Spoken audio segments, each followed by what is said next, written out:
Today I'll focus on sub-Saharan Africa as an area that is generally considered a vicious circle.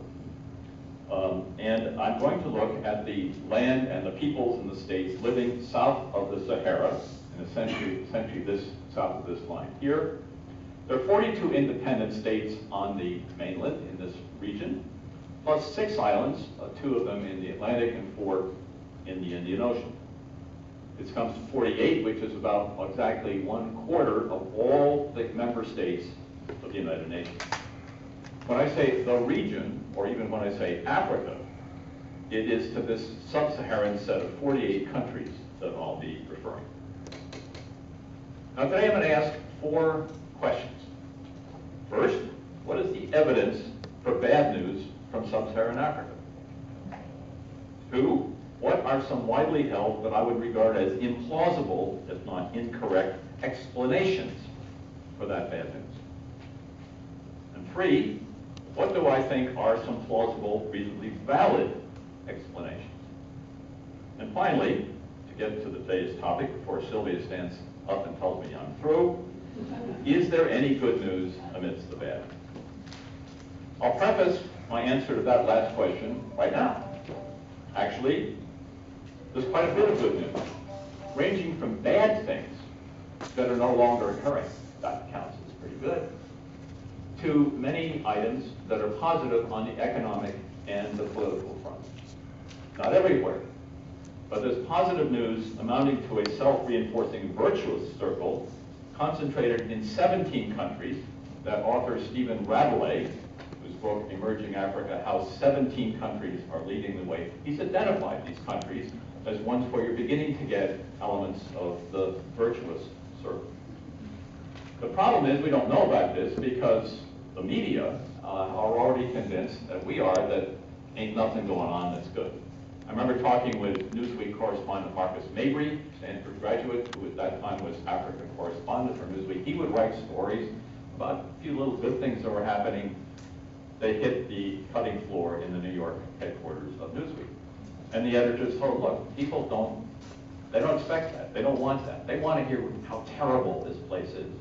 So Marcus Mabry tried, but failed because that was not what the people, quote, wanted. So let's start with the bad news and with 4 elements of it. The first, poverty and economic stagnation. This is the world's poorest region, and it recently replaced South Asia, which for many, many years had held that dubious distinction. Of the 20 poorest countries in the world, 15 live in this region. It's a region that has 18% of the world's land space, about 12% of its population, but accounts, according to the World Bank, for only 2% of its commercial energy, 2% of world trade, about 1.5% of global income. So we have a paradox. At the very time when we're talking about globalization, everybody's interconnected with everybody else, Africa seems to have fallen off the economic, communication, trade, and capital flow map. It's a close to invisible continent in a world that's supposed to be globalized. For comparison, the standard GNP measures have this entire region as at the level of Mexico, and clearly less than California. I estimate that some small states, particularly in West Africa, like Benin, Togo, Sierra Leone, the Gambia, have a GNP probably equal to South Palo Alto. Not Palo Alto, South Palo Alto. Especially problematic are trends at the lower end of the economic scale. It's a region that has about 30% of the world's very poor living at this unimaginable level of about $1.25 a day or less. Over 300 million of them are faced with that horrible situation. Add to that the elements of disease. This is a region that is the origin and center of the AIDS pandemic. About 70% of all people suffering from HIV/AIDS live there, about 25 million, leaving about 12 million orphans. This is especially serious in southern Africa, where high mortality rates have pushed a little country like Swaziland down to estimated age at birth of in the mid-40s. It used to be much higher than that.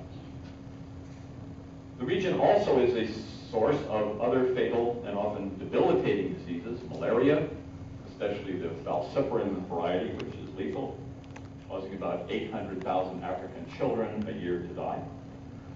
Others, bilharzia, schistosomiasis, or sleeping sickness, smile on our face. I'll return to each of our four categories of bad news and argue that there's plenty going on that's good, particularly in the last 20 years. Much of what I've talked about is really the story of the first 30 years of African independence. Starting in the early 90s, things began to turn on. Poverty reduction. You have virtual stagnation in 1980s, and you now have remarkable rapid growth rates, maybe about 5% GNP in the last decade, higher than the United States. And it's not just in oil-producing countries, but in several others that were mentioned in Stephen Radley's book, such as Ghana, up here, Mozambique, Uganda is doing well. Even Ethiopia is doing pretty well in recent years. Botswana, a high-growth area for many years. Indeed, The Economist reports that 6 of the world's 10 fastest-growing economies in the past decade were in, believe it or not, sub-Saharan Africa. This has been aided by a commodity boom in exports like copper, cocoa, gold, rare earths, natural gas, much of that provided by demand from a rapidly growing China. There have been major discoveries of natural gas onshore and offshore, not just in the West African area, beginning to have them off of Mozambique, to some now in Kenya.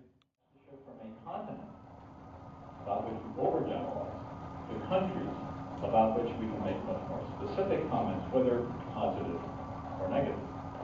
Thank you.